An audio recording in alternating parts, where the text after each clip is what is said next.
what if I could get you the 25,000 and just take over your loan?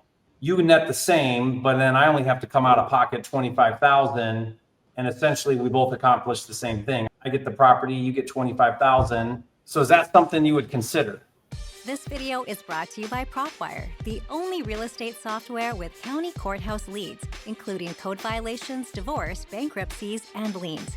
Check it out now at propwireleads.com.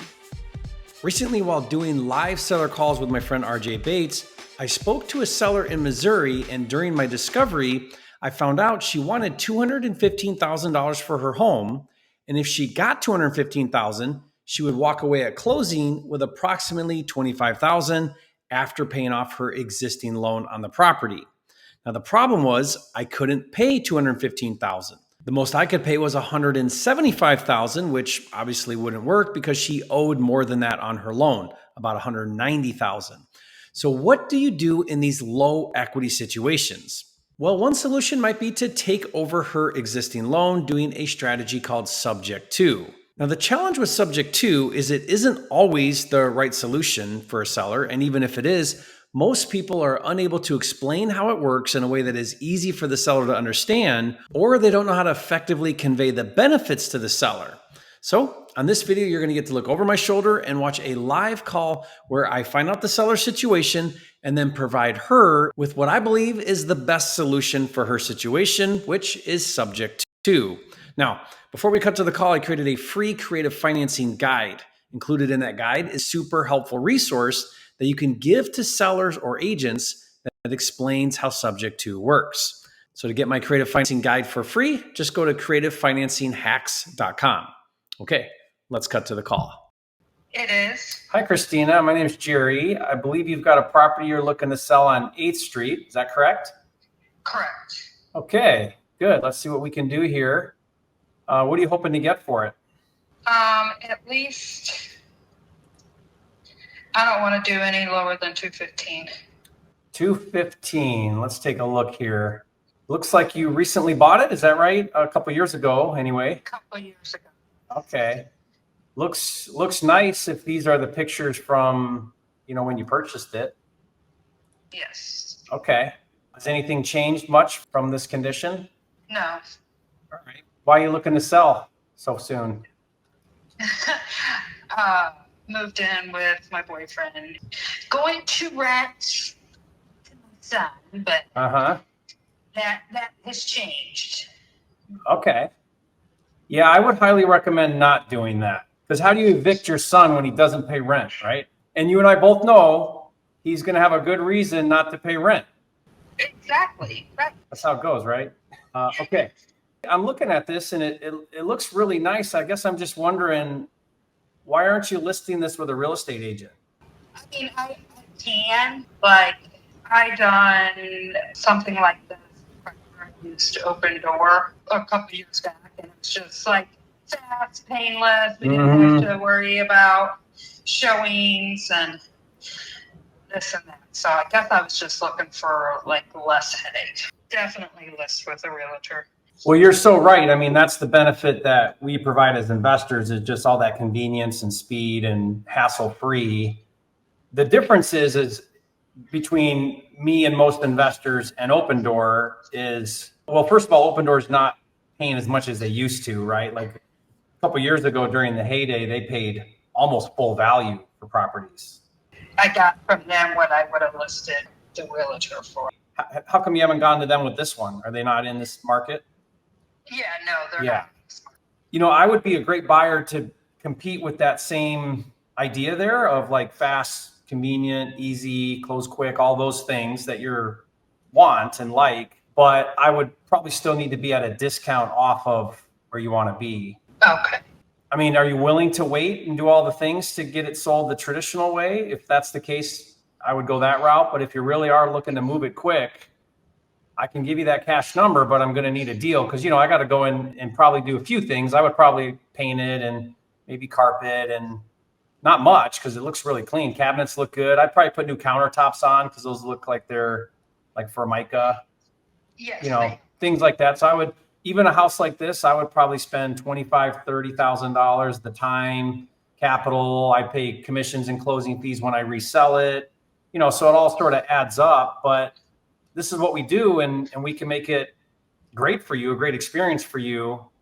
But, you know, I am going to need to be down below where you want to be. Okay, and what price do you think? You told me 215, right? Yes. Do you owe on this still? Yes. Oh, near what I paid for it. Okay, that's good. So what would you walk away with if you got 215 with after you paid off the mortgage, closing fees? What would it look like? Maybe have 25. Okay, so you don't have a whole lot of room anyway. No. Tell me about your loan. I'm just curious because you got that in 22. Was that one of the really good interest rates, or was that after the interest rates went up? When the interest rates went up. Okay, is it 5-6% somewhere in there? Yes. Okay, darn, it looks like you just barely missed the 3% rates. Yes, I did. Okay, so let me take a look here. Let me just see if I can get my head around your neighborhood. Stay on with me here. It just won't take very long. I'm pretty fast at this. All right, there's some decent sold homes in your neighborhood. Cute house you got. Thank you. Take it your boyfriend's house is better though. Yeah, we were looking for property. We're out here in the sticks. You like that better than in the neighborhoods? Yes, yes. Well, I don't think we're that far off where you're at. I want to work with you and get something done here. We're just a little bit off. Yeah, I would definitely like 25. Can you go any lower off that number? I will look just to get that ballpark number of what I still owe, but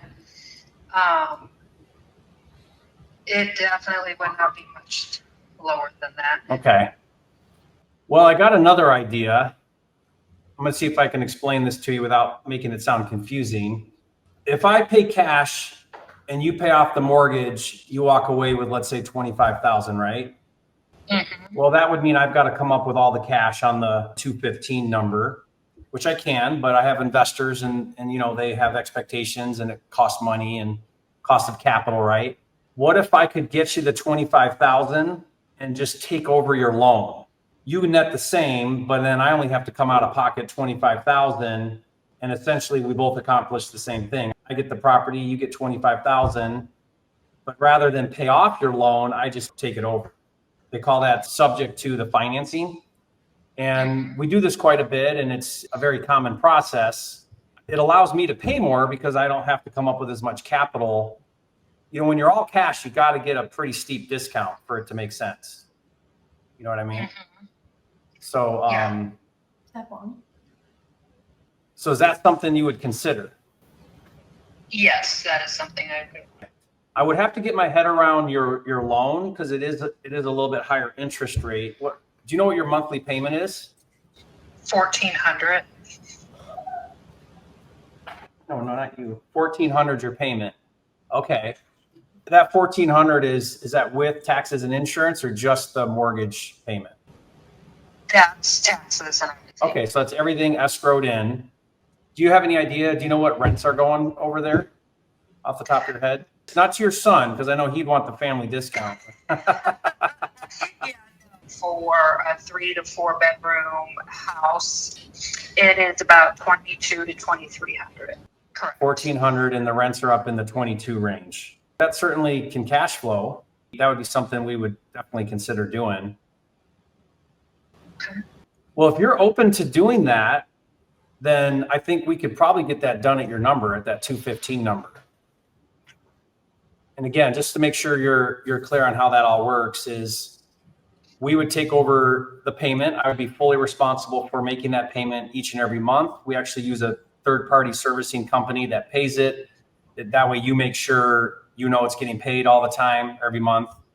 And then we take full responsibility for the property. We go in and do the improvements, rent it out, do all the things. So it's as if you sold it, but just to be clear, the loan stays in place. We just take it over. Does that make sense?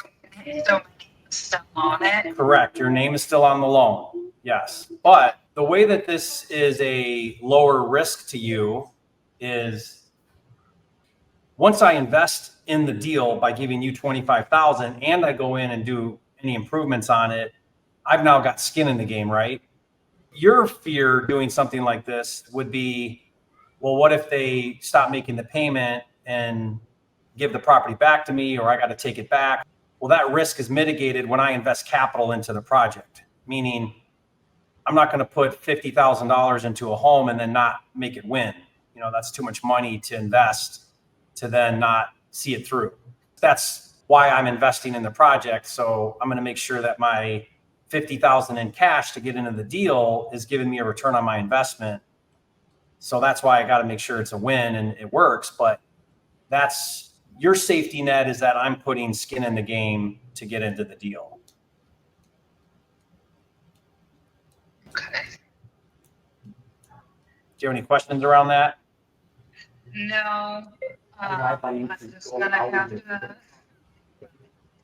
Frenchie.